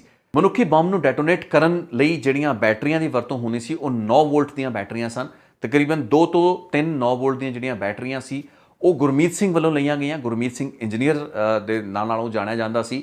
ਮੋਹਾਲੀ ਦੇ ਫੇਸ 4 ਦੇ ਵਿੱਚ 981 ਨੰਬਰ ਇੱਕ ਮਕਾਨ ਸੀ, ਜਿਸ ਦੇ ਪਹਿਲੇ ਫਲੋਰ ਦੇ ਉੱਤੇ ਉਸਨੇ ਕਮਰਾ ਲਿਆ ਹੋਇਆ ਸੀ, ਜਿਸ ਵਿੱਚ ਕਿ ਉਹ ਰਹਿੰਦਾ ਸੀ। ਇੱਕ ਕਮਰਾ ਉਹ ਸ਼ੇਅਰ ਕਰਦਾ ਸੀ ਸਿੰਪੀ ਸਿੰਘ ਨਾਂ ਦੇ ਇੱਕ ਹੋਰ ਸ਼ਖਸ ਦੇ ਨਾਲ। ਬਾਅਦ ਦੇ ਵਿੱਚ ਜਦੋਂ ਤਫਤੀਸ਼ਾਂ ਹੁੰਦੀਆਂ ਨੇ ਉਹਦੇ ਵਿੱਚ ਇਹ ਸਾਰੀ ਚੀਜ਼ਾਂ ਦਾ ਖੁਲਾਸਾ ਹੁੰਦਾ ਹੈ। ਉਸ ਦਿਨ ਯਾਨੀ ਕਿ 26 ਅਗਸਤ ਤੋਂ ਬਾਅਦ 28 ਅਗਸਤ ਤੇ 31 ਅਗਸਤ, ਇਹ 3 ਦਿਨ 28 ਤੋਂ 31 ਅਗਸਤ 1995 ਦੇ ਦਰਮਿਆਨ ਸਾਰੇ ਜਿਹੜੇ ਮੇਨ ਪਲੇਅਰ ਸਨ, ਇਸ ਪੂਰੀ ਸਾਜ਼ਿਸ਼ ਦੇ ਮੇਨ ਕੈਰੈਕਟਰ ਸਨ, ਉਹ ਸਾਰੇ 4 ਫੇਸ ਮੋਹਾਲੀ ਦੀ ਇਸ ਕੋਠੀ ਵਿੱਚ ਇਕੱਠੇ ਹੁੰਦੇ ਨੇ। ਇਸ ਵਿੱਚ ਜਗਤਾਰ ਸਿੰਘ ਹਵਾਰਾ, ਬਲਵੰਤ ਸਿੰਘ ਰਾਜੋਆਣਾ, ਜਗਤਾਰ ਸਿੰਘ ਤਾਰਾ, ਦਿਲਾਵਰ ਸਿੰਘ, ਗੁਰਮੀਤ ਸਿੰਘ ਇੰਜੀਨੀਅਰ, ਈਵਨ ਨਸੀਬ ਸਿੰਘ ਤੇ ਸ਼ਮਸ਼ੇਰ ਸਿੰਘ ਸ਼ਾਮਲ ਹੁੰਦੇ ਨੇ। ਸੋ ਇਹ ਤਕਰੀਬਨ 7-8 ਜਿਹੜੇ ਮੇਨ ਲੋਕ ਹੁੰਦੇ ਨੇ, ਕਰਤਾ ਧਰਤਾ ਹੁੰਦੇ ਨੇ ਇਸ ਪੂਰੀ ਸਾਜ਼ਿਸ਼ ਦੇ, ਜਾਂ ਜਿਹੜੇ ਮਨੁੱਖੀ ਬੰਬ ਖੁਦ ਬਣਨਾ ਹੁੰਦਾ ਜਾਂ ਫਿਰ ਜਿਨ੍ਹਾਂ ਨੇ ਇਸ ਬੰਬ ਦਾ ਸਰਕਟ ਤਿਆਰ ਕਰਨਾ ਹੁੰਦਾ। ਸੋ ਗੁਰਮੀਤ ਸਿੰਘ ਦਾ ਕੰਮ ਹੁੰਦਾ ਉਹ ਸਰਕਟ ਤਿਆਰ ਕਰਕੇ ਦੇਣਾ। ਇਸ ਪੂਰੇ ਦੇ ਪੂਰੇ ਐਕਸ਼ਨ ਨੂੰ ਅੰਜਾਮ ਬਲਵੰਤ ਸਿੰਘ ਰਾਜੋਆਣਾ ਤੇ ਦਿਲਾਵਰ ਸਿੰਘ ਹੋਣਾ ਵੱਲੋਂ ਦਿੱਤਾ ਜਾਣਾ ਸੀ। KLF ਦੀ ਲੇਕਿਨ ਐਕਸਪਰਟੀਜ਼ ਬੰਬ ਬਣਾਉਣ ਦੇ ਵਿੱਚ ਨਹੀਂ ਸੀ। ਸੋ ਉਸ ਪੱਖੋਂ ਉਹਨਾਂ ਨੂੰ ਗੁਰਮੀਤ ਸਿੰਘ ਦੀ ਵੀ ਲੋੜ ਪਈ, ਜਗਤਾਰ ਸਿੰਘ ਹਵਾਰਾ ਦੀ ਵੀ ਲੋੜ ਪਈ। RDX ਜਿਹੜਾ ਇਸ ਪੂਰੇ ਬੰਬ ਧਮਾਕੇ ਵਿੱਚ ਲੈ ਕੇ ਆਇਆ ਗਿਆ ਉਹ ਅਜਨਾਲਾ ਤੋਂ ਲੈ ਕੇ ਆਇਆ ਗਿਆ। ਅੰਮ੍ਰਿਤਸਰ ਦੇ ਅਜਨਾਲਾ ਦੇ ਵਿੱਚ ਇਸ RDX ਨੂੰ ਵਧਾਵਾ ਸਿੰਘ ਵੱਲੋਂ ਪਾਕਿਸਤਾਨ ਤੋਂ ਡਿਲੀਵਰ ਕੀਤਾ ਜਾਂਦਾ ਹੈ ਤੇ ਕਈ ਮਹੀਨੇ ਪਹਿਲਾਂ ਹੀ ਅਜਨਾਲਾ ਦੇ ਇੱਕ ਪਿੰਡ ਤੋਂ ਇਸ RDX ਨੂੰ ਉਕਾਸੀ ਪਿੰਡ ਹੈਗਾ, ਉਕਾਸੀ ਜੱਟਾਂ ਪਿੰਡ ਹੈਗਾ, ਪਟਿਆਲਾ ਇਲਾਕੇ ਦਾ ਨੇੜੇ ਪੈਂਦਾ ਹੈ, ਉੱਥੇ ਰੱਖਿਆ ਜਾਂਦਾ, ਇੱਕ ਘਰ ਵਿੱਚ ਰੱਖਿਆ ਜਾਂਦਾ ਹੈ। ਜਾਂ ਬਾਅਦ ਦੇ ਵਿੱਚ ਇਸ RDX ਨੂੰ ਝਿੰਗਰਾ ਕਲਾਂ ਨਾਂ ਦੇ ਇੱਕ ਹੋਰ ਪਿੰਡ ਦੇ ਵਿੱਚ, ਜੋ ਕਿ ਨਸੀਬ ਸਿੰਘ ਦਾ ਸ਼ਾਇਦ ਪਿੰਡ ਦੱਸਿਆ ਜਾਂਦਾ, ਉੱਥੇ ਇਸ RDX ਨੂੰ ਰੱਖਿਆ ਜਾਂਦਾ ਹੈ। ਸੋ ਇਸ ਵਾਰਦਾਤ 31 ਅਗਸਤ ਦੀ ਵਾਰਦਾਤ ਤੋਂ ਤਕਰੀਬਨ 2 ਜਾਂ 3 ਦਿਨ ਪਹਿਲਾਂ 28 ਅਗਸਤ ਦੇ ਆਸ-ਪਾਸ ਇਹ ਸਾਰੇ RDX ਨੂੰ ਝਿੰਗਰਾ ਕਲਾਂ ਤੋਂ ਟਰਾਂਸਪੋਰਟ ਕਰਕੇ ਮੋਹਾਲੀ ਦੇ ਉਸ ਮਕਾਨ ਦੇ ਵਿੱਚ ਲਿਆਇਆ ਜਾਂਦਾ ਹੈ, ਜਿੱਥੇ ਕਿ ਬਾਅਦ ਦੇ ਵਿੱਚ ਇਸ RDX ਨੂੰ ਉਹਨਾਂ ਬੈਲਟਾਂ ਦੇ ਵਿੱਚ ਫਿੱਟ ਕਰਕੇ ਇੱਕ ਪੂਰਾ ਦਾ ਪੂਰਾ ਸੈਟਅਪ ਜਾਂ ਆਪਰੇਟਸ ਜਿਹਨੂੰ ਕਹਿੰਦੇ ਆ ਉਹ ਤਿਆਰ ਕਰ ਲਿਆ ਜਾਂਦਾ ਹੈ। ਹੁਣ ਚੁਣੌਤੀ ਇਹ ਹੁੰਦੀ ਹੈ ਵੀ ਗੁਰਮੀਤ ਸਿੰਘ ਇੰਜੀਨੀਅਰ ਨੇ ਇਸ ਪੂਰੇ ਬੰਬ ਦਾ ਸਰਕਟ ਸੌਰਟ ਆਊਟ ਕਰਨਾ ਹੁੰਦਾ ਹੈ, ਕਿਉਂਕਿ ਸਰਕਟ ਠੀਕ ਹੋਣਾ ਹੁੰਦਾ ਹੈ, ਕਿਉਂਕਿ ਜੇ ਸਰਕਟ ਗਲਤ ਹੁੰਦਾ ਹੈ ਉਹਨਾਂ ਹਾਲਾਤਾਂ ਦੇ ਵਿੱਚ ਇਹ ਪੂਰਾ ਦਾ ਪੂਰਾ ਪਲਾਨ ਉਹਨਾਂ ਦਾ ਫੇਲ ਹੋ ਜਾਣ ਵਾਲਾ ਹੁੰਦਾ ਹੈ। ਸੋ ਇਸ ਨੂੰ ਬਹੁਤ ਹੀ ਪ੍ਰੈਸੀਸ਼ਨ ਦੇ ਨਾਲ ਗੁਰਮੀਤ ਸਿੰਘ ਅੰਜਾਮ ਦਿੰਦਾ ਹੈ। ਮਨੁੱਖੀ ਬੰਬ ਤਿਆਰ ਹੋ ਚੁੱਕਾ ਹੁੰਦਾ ਹੈ, ਲੇਕਿਨ ਬੇਅੰਤ ਸਿੰਘ ਦੀ ਇਸ ਵਕਤ ਹੁਣ ਭਾਲ ਚੱਲਦੀ ਪਈ ਹੁੰਦੀ ਹੈ ਕਦੋਂ ਉਹ ਸਿਵਲ ਸਕੱਤਰੇਤ ਦੇ ਵਿੱਚ ਆਏਗਾ ਤੇ ਕਦੋਂ ਉਸ ਉੱਤੇ ਹਮਲਾ ਕੀਤਾ ਜਾਵੇ। ਇਸ ਦੌਰਾਨ 30 ਅਗਸਤ ਯਾਨੀ ਕਿ ਹਮਲੇ ਤੋਂ ਠੀਕ ਇੱਕ ਦਿਨ ਪਹਿਲਾਂ ਉਹ ਜਿਹੜੀ ਕਾਰ ਹੈ ਸਫੇਦ ਰੰਗ ਦੀ ਪੇਂਟ ਹੋ ਕੇ, ਜਿਸ ਦਾ ਨੰਬਰ DBA 9598 ਦੱਸਿਆ ਜਾਂਦਾ ਸੀ, ਉਸ ਕਾਰ ਨੂੰ ਵੀ ਪੇਂਟ ਕਰਕੇ ਇਹ ਸਾਰੇ ਲੋਕ ਲਿਆਂਦੇ ਨੇ। ਉਸ ਕਾਰ ਨੂੰ ਰਾਤੀ 45 ਸੈਕਟਰ ਚੰਡੀਗੜ੍ਹ ਦੇ 45 ਸੈਕਟਰ ਦੇ ਇੱਕ ਘਰ ਵਿੱਚ ਰੱਖਿਆ ਜਾਂਦਾ ਹੈ, ਜੋ ਕਿ ਦਿਲਾਵਰ ਸਿੰਘ ਦੇ ਭਰਾ ਚਮਕੌਰ ਸਿੰਘ, ਵੱਡੇ ਭਰਾ ਚਮਕੌਰ ਸਿੰਘ ਦਾ ਘਰ ਦੱਸਿਆ ਜਾਂਦਾ ਹੈ। ਇੱਕ ਰਾਤ ਇਹ ਗੱਡੀ ਜਿਹੜੀ ਹੈ 30 ਅਗਸਤ ਦੀ ਰਾਤ ਇਹ ਸੈਕਟਰ 45 ਵਿੱਚ ਖੜੀ ਹੁੰਦੀ ਹੈ। ਇਹ ਸਮਝਿਆ ਜਾਂਦਾ ਵੀ 30 ਅਗਸਤ ਨੂੰ ਹੀ ਸ਼ਾਮ ਨੂੰ ਜਦੋਂ ਇਹ ਦੁਪਹਿਰ ਬਾਅਦ ਇਹ ਗੱਡੀ ਮਿਲ ਚੁੱਕੀ ਸੀ ਦਿਲਾਵਰ ਤੇ ਬਲਵੰਤ ਸਿੰਘ ਰਾਜੋਆਣਾ ਉਹਨਾਂ ਨੂੰ, ਉਹਨਾਂ ਨੇ ਇਸ ਗੱਡੀ ਵਿੱਚ ਜਾ ਕੇ ਸਿਵਲ ਸਕੱਤਰੇਤ ਦੀ ਰੈਕੀ ਕੀਤੀ, ਸਮਝਣ ਦੀ ਕੋਸ਼ਿਸ਼ ਕੀਤੀ ਵੀ ਬੇਅੰਤ ਸਿੰਘ ਉਸ ਦਿਨ ਸਕੱਤਰੇਤ ਵਿੱਚ ਸੀ ਜਾਂ ਨਹੀਂ ਸੀ। ਲੇਕਿਨ 30 ਅਗਸਤ ਨੂੰ ਕਿਉਂਕਿ ਬੇਅੰਤ ਸਿੰਘ ਉਸ ਦਿਨ ਸਕੱਤਰੇਤ ਵਿੱਚ ਨਹੀਂ ਆਉਂਦੇ, ਉਸ ਹਾਲਾਤ ਦੇ ਵਿੱਚ ਇਹ ਲੋਕ ਵਾਪਸ ਆ ਜਾਂਦੇ ਨੇ ਤੇ ਗੱਡੀ ਨੂੰ ਰਾਤ ਨੂੰ 45 ਸੈਕਟਰ ਵਿੱਚ ਖੜਾ ਕਰਕੇ ਮੋਹਾਲੀ ਦੇ 4 ਫੇਸ ਉਸ ਮਕਾਨ ਜੋ ਕਿ ਗੁਰਮੀਤ ਸਿੰਘ ਇੰਜੀਨੀਅਰ ਦਾ ਮਕਾਨ ਸੀ, ਜਿਸ ਵਿੱਚ ਕਿ ਇਹ ਸਾਰੇ ਲੋਕ ਠਹਿਰੇ ਹੋਏ ਸਨ, ਉਸ ਵਿੱਚ ਚਲੇ ਜਾਂਦੇ ਨੇ। ਅਗਲੇ ਦਿਨ 31 ਅਗਸਤ ਨੂੰ ਵੀ ਪੂਰਾ ਦਿਨ ਸਵੇਰ ਤੱਕ ਇਹ ਲੋਕ ਬੇਅੰਤ ਸਿੰਘ ਨੂੰ ਤਾੜਦੇ ਰਹਿੰਦੇ ਨੇ। ਬੇਅੰਤ ਸਿੰਘ ਨੂੰ ਦੀ ਰੈਕੀ ਹੁੰਦੀ ਹੈ। ਬੇਅੰਤ ਸਿੰਘ ਦੀ ਲੋਕੇਸ਼ਨ, ਉਸ ਦੀ ਪੋਜੀਸ਼ਨ ਬਾਰੇ ਜਿਹੜੀ ਇਨਫੋਰਮੇਸ਼ਨ ਹੈ, ਜਾਣਕਾਰੀ ਹੈ, ਉਸ ਨੂੰ ਇਕੱਠਾ ਕੀਤੇ ਜਾਂਦੀਆਂ ਕੋਸ਼ਿਸ਼ਾਂ ਸਵੇਰ ਤੋਂ ਹੀ ਸ਼ੁਰੂ ਹੋ ਜਾਂਦੀਆਂ ਨੇ। ਇੱਥੇ ਵੀ ਦੱਸਦੀ ਵੀ ਜਗਤਾਰ ਸਿੰਘ ਹਵਾਰਾ 30 ਅਗਸਤ ਦੀ ਸ਼ਾਮ ਤੋਂ ਹੀ ਚੰਡੀਗੜ੍ਹ ਛੱਡ ਕੇ ਨਿਕਲ ਚੁੱਕਾ ਹੁੰਦਾ ਹੈ। ਉਸਨੇ ਆਉਣ ਵਾਲੇ ਕੁਝ ਦਿਨ, ਹਫ਼ਤੇ, ਮਹੀਨੇ ਭਾਰਤ ਦੇ ਦੇਸ਼ ਦੇ ਕੁਝ ਹੋਰ ਸ਼ਹਿਰਾਂ ਵਿੱਚ ਬਿਤਾਣੇ ਹੁੰਦੇ ਨੇ। ਇਹ ਹਜੇ ਵੀ ਜਿਹੜੀ ਕਾਰਵਾਈ ਹੈ ਅਧੂਰੀ ਹੁੰਦੀ ਹੈ, ਲੇਕਿਨ ਇਸ ਨੂੰ ਪੂਰਾ ਕਰਨ ਲਈ ਪੂਰੀ ਦੀ ਪੂਰਾ ਜਿਹੜਾ ਸੈਟਅਪ ਹੁੰਦਾ ਹੈ, ਐਪਰੇਟਸ ਹੁੰਦਾ ਹੈ, ਇਨ ਪਲੇਸ ਹੁੰਦਾ ਹੈ। 31 ਅਗਸਤ ਦਾ ਦਿਨ ਚੜ੍ਹਦਾ ਹੈ ਤੇ ਜਦੋਂ ਬੇਅੰਤ ਸਿੰਘ ਦੁਪਹਿਰ ਬਾਅਦ 1:30 ਵਜੇ ਆਪਣੇ ਦਫ਼ਤਰ ਪਹੁੰਚਦੇ ਹੈਗੇ ਨੇ, ਉਸ ਵਕਤ ਗੱਡੀ ਤਕਰੀਬਨ ਅੱਧਾ ਜਾਂ ਪੌਣਾ ਘੰਟਾ ਬਾਅਦ 2:30 ਵਜੇ ਦੇ ਆਸ-ਪਾਸ ਅੰਬੈਸਡਰ ਜਿਹੜੀ ਕਾਰ ਹੁੰਦੀ ਹੈ ਉਸ ਦੇ ਵਿੱਚ ਜਗਤਾਰ ਸਿੰਘ ਤਾਰਾ ਅਤੇ ਦਿਲਾਵਰ ਸਿੰਘ ਬੈਠ ਕੇ ਸਿਵਲ ਸਕੱਤਰੇਤ ਵੱਲ ਨਿਕਲਦੇ ਨੇ। ਇਹ ਦੋਵੇਂ ਜਾ ਰਹੇ ਹੁੰਦੇ ਨੇ ਤੇ ਪਿੱਛੇ ਸਕੂਟਰ ਉੱਤੇ ਬਲਵੰਤ ਸਿੰਘ ਰਾਜੋਆਣਾ ਇਹਨਾਂ ਦੇ ਨਾਲ ਹੁੰਦਾ ਹੈ। ਸੋ ਇਹ ਗੱਡੀ ਜਿਹੜੀ ਹੁੰਦੀ ਹੈ ਸਿਵਲ ਸਕੱਤਰੇਤ ਦੇ ਅੰਦਰ ਤੱਕ ਵੜ ਜਾਂਦੀ ਹੈ। ਸਫੇਦ ਰੰਗ ਦੀ ਗੱਡੀ ਹੁੰਦੀ ਹੈ। ਖੁਦ ਜਿਹੜਾ ਦਿਲਾਵਰ ਹੁੰਦਾ ਹੈ ਉਹ ਪੁਲਿਸ ਦੀ ਵਰਦੀ ਪਾਇਆ ਹੁੰਦਾ ਹੈ। ਸਿਵਲ ਸਕੱਤਰੇਤ ਵਿੱਚ ਪਾਰਕ ਹੋਣ ਤੋਂ ਬਾਅਦ ਤਕਰੀਬਨ 1.5-2 ਘੰਟੇ ਜਿਹੜੇ ਹੈ ਇੰਤਜ਼ਾਰ ਕਰਨਾ ਪੈਂਦਾ ਇਹਨਾਂ ਨੂੰ। ਇਸ ਦੌਰਾਨ ਬੇਅੰਤ ਸਿੰਘ ਜਿਹੜੇ ਹੈ ਉਹ ਸ਼ਾਮ ਤਕਰੀਬਨ 5:05 ਦੇ ਆਸ-ਪਾਸ ਆਪਣੇ ਆਫਿਸ ਤੋਂ ਨਿਕਲਦੇ ਨੇ, ਜਿਸ ਦੌਰਾਨ ਉਹਦੀ ਪੂਰੀ ਸਿਕਿਉਰਿਟੀ ਜਿਹੜੀ ਹੈ ਅਲਰਟ ਹੋ ਜਾਂਦੀ ਹੈ। ਤਕਰੀਬਨ 5 ਜਾਂ 6 ਮਿੰਟ ਦਾ ਉਹਨਾਂ ਨੂੰ ਸਮਾਂ ਲੱਗਦਾ ਹੈ। 5:10 ਤੱਕ ਉਹ ਸਿਵਲ ਸਕੱਤਰੇਤ ਦੇ ਉਸ ਪੋਰਚ ਵਿੱਚ ਆਉਂਦੇ ਨੇ। ਲਿਫਟ ਦੇ ਵਿੱਚ ਉਹਨਾਂ ਨੂੰ ਉਹ ਉਸ ਵਕਤ ਜਿਹੜੇ MLA ਹੁੰਦੇ ਨੇ ਬਲਦੇਵ ਸਿੰਘ ਉਹ ਮਿਲਦੇ ਨੇ ਤੇ ਉਹਨਾਂ ਦੇ ਆਪਣੇ ਪਰਸਨਲ ਜਿਹੜੇ ਡਾਕਟਰ ਹੁੰਦੇ ਨੇ, ਡਾਕਟਰ ਦੁੱਗਲ ਨਾਮ ਉਹਨਾਂ ਦਾ ਦੱਸਿਆ ਜਾਂਦਾ, ਉਹ ਮਿਲਦੇ ਨੇ, ਜੋ ਕਿ ਉਹਨਾਂ ਨਾਲ ਕੁਝ ਗੱਲਬਾਤ ਕਰਨਾ ਚਾਹ ਰਹੇ ਹੁੰਦੇ ਨੇ। ਸੋ ਡਾਕਟਰ ਦੁੱਗਲ ਤੇ ਬਲਦੇਵ ਸਿੰਘ ਨੂੰ ਲੈ ਕੇ ਉਹ ਆਪਣੀ ਗੱਡੀ ਵੱਲ ਵੱਧਦੇ ਨੇ। ਗੱਡੀ ਦੇ ਆਸ-ਪਾਸ ਜਾਂ ਬਾਹਰ ਖੜੇ ਹੋ ਕੇ ਕੁਝ ਮਿੰਟ ਜਿਹੜੀ ਗੱਲਬਾਤ ਬੇਅੰਤ ਸਿੰਘ ਕਰਦੇ ਨੇ। ਇਸੇ ਦੌਰਾਨ ਜਿਹੜਾ ਦਿਲਾਵਰ ਸਿੰਘ ਜੋ ਕਿ ਮਨੁੱਖੀ ਬੰਬ ਹੁੰਦਾ ਹੈ, ਆਪਣੇ ਆਸ-ਪਾਸ ਉਸਨੇ RDX ਲੇਡਨ ਜਿਹੜੀ ਬੈਲਟ ਹੈ ਉਸ ਨੂੰ ਬੰਨ੍ਹ ਰੱਖਿਆ ਹੁੰਦਾ, ਡੈਟੋਨੇਟਰ ਉਹਦੇ ਹੱਥ ਵਿੱਚ ਹੁੰਦਾ ਹੈ। ਉਹ ਗੱਡੀ ਵਿੱਚੋਂ ਉਤਰ ਕੇ ਤੁਰਨਾ ਸ਼ੁਰੂ ਹੋ ਜਾਂਦਾ ਹੈ। ਇਸ ਦੌਰਾਨ ਜਗਤਾਰ ਸਿੰਘ ਤਾਰਾ ਜਿਹੜਾ ਹੈ ਉੱਥੋਂ ਨਿਕਲ ਚੁੱਕਾ ਹੁੰਦਾ ਹੈ, ਲੇਕਿਨ ਦਿਲਾਵਰ ਸਿੰਘ ਜਿਹੜਾ ਹੈ ਉਹ ਮੁੱਖ ਮੰਤਰੀ ਵੱਲ ਤੁਰ ਰਿਹਾ ਹੁੰਦਾ ਹੈ। ਥੋੜੀ ਦੇਰ ਵਿੱਚ ਹੀ ਮੁੱਖ ਮੰਤਰੀ ਦੇ ਕੋਲ ਜਾ ਕੇ ਉਸਨੇ ਉਹ ਬੰਬ ਨੂੰ ਡੈਟੋਨੇਟ ਕਰਤਾ ਹੁੰਦਾ ਹੈ। ਇੱਕ ਬਹੁਤ ਹੀ ਵੱਡਾ ਇਹ ਧਮਾਕਾ ਹੁੰਦਾ ਹੈ। ਇਹ ਦੱਸਿਆ ਜਾਂਦਾ ਵੀ ਤਕਰੀਬਨ 13-13.5 ਕਿਲੋ RDX ਜਿਹੜਾ ਸੀ ਉਹ ਉਸ ਵਕਤ ਸ਼ਾਇਦ ਇਸ ਪੂਰੀ ਹਿਊਮਨ ਬੈਲਟ ਦੇ ਵਿੱਚ ਰਿਹਾ ਹੋ ਸਕਦਾ ਹੈ, ਕਿਉਂਕਿ 6 ਜਿਹੜੇ ਫਲੋਰ ਸਨ ਸਿਵਲ ਸਕੱਤਰੇਤ ਦੇ, ਸਿਵਲ ਸੈਕਟਰੀ ਸੈਕਟਰ 2 ਚੰਡੀਗੜ੍ਹ ਦੇ, ਉਹਨਾਂ ਦੇ ਵਿੱਚ ਸਾਰੇ ਜਿਹੜੇ ਸ਼ੀਸ਼ੇ ਟੁੱਟ ਜਾਂਦੇ ਨੇ। ਫਸਟ ਫਲੋਰ ਦੇ ਉੱਤੇ ਅੱਗ ਵੀ ਲੱਗ ਜਾਂਦੀ ਹੈ। ਇੱਕ ਬਹੁਤ ਵੱਡਾ ਧਮਾਕਾ ਹੁੰਦਾ ਹੈ। ਦੋ ਜਿਹੜੀਆਂ ਗੱਡੀਆਂ ਮੁਕੰਮਲ ਤੌਰ ਤੇ ਅੱਗੇ ਪਿੱਛੇ ਖੜੀਆਂ ਹੁੰਦੀਆਂ ਨੇ ਅੰਬੈਸਡਰ ਕਾਰਾਂ, ਉਹ ਪੂਰੀ ਤਰ੍ਹਾਂ ਤਬਾਹ ਹੋ ਜਾਂਦੀਆਂ ਨੇ। ਜਿਹੜੀ ਗੱਡੀ ਜਿਸ ਦੇ ਵਿੱਚ ਖੁਦ ਮੁੱਖ ਮੰਤਰੀ ਨੇ ਬੈਠਣਾ ਹੁੰਦਾ, ਇੱਕ ਬੁਲਟ ਪ੍ਰੂਫ ਕਾਰ ਹੁੰਦੀ ਹੈ, ਉਸ ਦਾ ਬੁਰਾ ਹਾਲ ਹੋ ਜਾਂਦਾ ਹੈ। ਪਛੱਤੇ ਜਿਹੜੇ ਹੈਗੇ ਨੇ ਉਸ 'ਤੇ ਉੜ ਜਾਂਦੇ ਨੇ। ਇਸ ਤੋਂ ਇਲਾਵਾ ਹੋਰ ਜਿਹੜੀਆਂ ਪੁਲਿਸ ਦੀਆਂ ਜਿਪਸੀਆਂ ਹੁੰਦੀਆਂ ਨੇ ਉਹਨਾਂ ਨੂੰ ਨੁਕਸਾਨ ਹੁੰਦਾ ਹੈ। ਤਕਰੀਬਨ 17 ਲੋਕ ਇਸ ਆਤਮਘਾਤੀ ਹਮਲੇ ਵਿੱਚ ਮਰ ਚੁੱਕੇ ਹੁੰਦੇ ਨੇ। ਪੁਲਿਸ ਕੋਲ ਇਸ ਦਾ ਕੋਈ ਸੁਰਾਗ ਨਹੀਂ ਹੁੰਦਾ, ਸੁਰੱਖਿਆ ਏਜੰਸੀਆਂ ਕੋਲ ਇਸ ਦਾ ਸੁਰਾਗ ਨਹੀਂ ਹੁੰਦਾ। ਜਿਹੜੀ ਸਿਕਿਉਰਿਟੀ ਹੁੰਦੀ ਹੈ ਸਿਵਲ ਸਕੱਤਰੇਤ ਦੀ, ਉਹ ਹਿੱਲ ਚੁੱਕੀ ਹੁੰਦੀ ਹੈ। ਚੰਡੀਗੜ੍ਹ ਜਿਹੜੀ ਪੁਲਿਸ ਹੈ ਉਸ ਨੂੰ ਸਮਝ ਵਿੱਚ ਨਹੀਂ ਆਉਂਦਾ, ਕਿਉਂਕਿ ਇਸ ਆਪਣੀ ਆਫਿਸ ਤੋਂ ਬਾਅਦ ਬੇਅੰਤ ਸਿੰਘ ਹੋਣਾ ਨੇ ਚੰਡੀਗੜ੍ਹ ਦੇ ਵਿੱਚ ਹੀ ਯੂਟੀ ਗੈਸਟ ਹਾਊਸ ਦੇ ਵਿੱਚ ਕਿਸ ਨੂੰ ਮਿਲਣ ਜਾਣਾ ਹੁੰਦਾ, ਇੱਕ ਮੁਲਾਕਾਤ ਹੁੰਦੀ ਹੈ। ਉੱਥੇ ਜਾਣ ਲਈ ਜਿਹੜਾ ਉੱਥੋਂ ਦਾ ਸਥਾਨਕ SHO ਹੁੰਦਾ ਹੈ, ਉਹ ਯੂਟੀ ਗੈਸਟ ਹਾਊਸ ਦੇ ਵਿੱਚ ਉਡੀਕ ਕਰ ਰਿਹਾ ਹੁੰਦਾ ਜਦੋਂ ਉਹਨੂੰ 5:12 ਦੇ ਆਸ-ਪਾਸ ਪਹਿਲਾ ਵਾਇਰਲੈਸ ਮੈਸੇਜ ਮਿਲਦਾ ਹੈ। ਫਿਰ 5:19 ਤੇ ਵਾਇਰਲੈਸ ਮੈਸੇजेस ਆਉਂਦੇ ਨੇ ਕਿ ਬਹੁਤ ਵੱਡਾ ਇੱਕ ਬੰਬ ਧਮਾਕਾ ਹੋਇਆ ਹੈ, ਜਿਸ ਤੋਂ ਕੁਝ ਹੀ ਮਿੰਟਾਂ ਬਾਅਦ ਇਹ ਜਿਹੜਾ SHO ਹੈ ਮੌਕੇ ਤੇ ਪਹੁੰਚਦਾ ਹੈ। ਇਸ ਪੂਰੇ ਮਾਮਲੇ ਦੇ ਵਿੱਚ ਚੰਡੀਗੜ੍ਹ ਪੁਲਿਸ ਦੀ ਦਰਜ FIR ਦਾ ਇਹੀ ਜਾਂਚ ਅਧਿਕਾਰੀ ਹੁੰਦਾ ਹੈ, ਇੰਸਪੈਕਟਰ ਨੰਨਾ ਰਾਮ ਇਸ ਦਾ ਨਾਂ ਦੱਸਿਆ ਜਾਂਦਾ ਹੈ। ਇਹ ਦੱਸਿਆ ਜਾਂਦਾ ਵੀ ਜਦੋਂ ਇਹ ਇੰਸਪੈਕਟਰ ਉੱਥੇ ਪਹੁੰਚਦਾ ਹੈ ਤਾਂ ਉੱਥੇ ਅਫਰਾ ਤਫਰੀ ਮਚੀ ਹੁੰਦੀ ਹੈ ਤੇ ਹਜੇ ਤੱਕ ਉੱਥੇ ਫਾਇਰ ਜਿਹੜੀ ਬ੍ਰਿਗੇਡ ਹੈ ਉਹ ਵੀ ਪਹੁੰਚੀ ਨਹੀਂ ਹੁੰਦੀ। ਸੋ ਇੱਕ ਬਹੁਤ ਵੱਡਾ ਹਾਦਸਾ ਹੋ ਚੁੱਕਾ ਹੁੰਦਾ ਹੈ, ਇੱਕ ਬਹੁਤ ਵੱਡੀ ਤਰਾਸਦੀ ਹੋ ਚੁੱਕੀ ਹੁੰਦੀ ਹੈ। ਪੰਜਾਬ ਦਾ ਮੁੱਖ ਮੰਤਰੀ ਬੇਅੰਤ ਸਿੰਘ ਮਾਰਿਆ ਜਾ ਚੁੱਕਾ ਹੁੰਦਾ ਹੈ। ਉਹ ਮੁੱਖ ਮੰਤਰੀ ਜਿਸ ਨੇ ਕਿ ਤਕਰੀਬਨ 3.25 ਸਾਲਾਂ ਦੇ ਵਕਫੇ ਦੇ ਵਿੱਚ ਪੰਜਾਬ ਦੇ ਵਿੱਚ ਖਾੜਕੂਵਾਦ ਦਾ ਖਾਤਮਾ ਲਗਭਗ ਕਰਤਾ ਹੁੰਦਾ ਹੈ।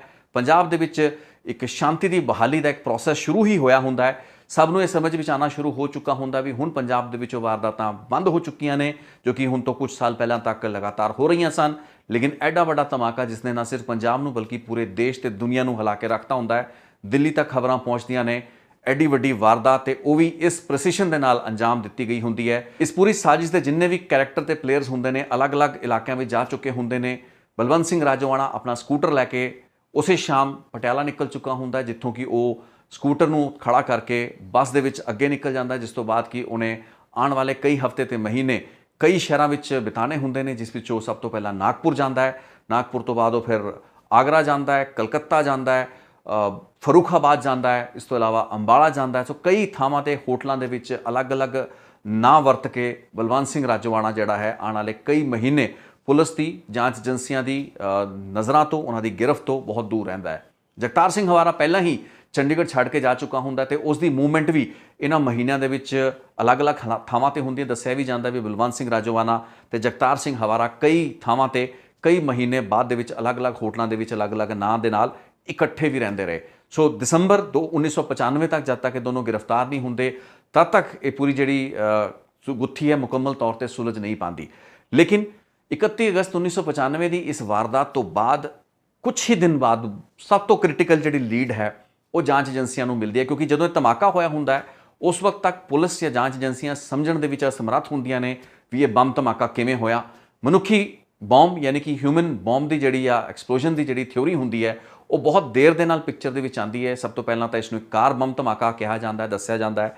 ਅਖਬਾਰਾਂ ਦੇ ਵਿੱਚ ਜਿਹੜੀ ਖਬਰਾਂ ਦਿੱਤੀਆਂ ਜਾਂਦੀਆਂ ਨੇ ਉਹ ਇੱਕ ਕਾਰ ਬੰਬ ਧਮਾਕੇ ਦੀਆਂ ਆਉਂਦੀਆਂ ਨੇ।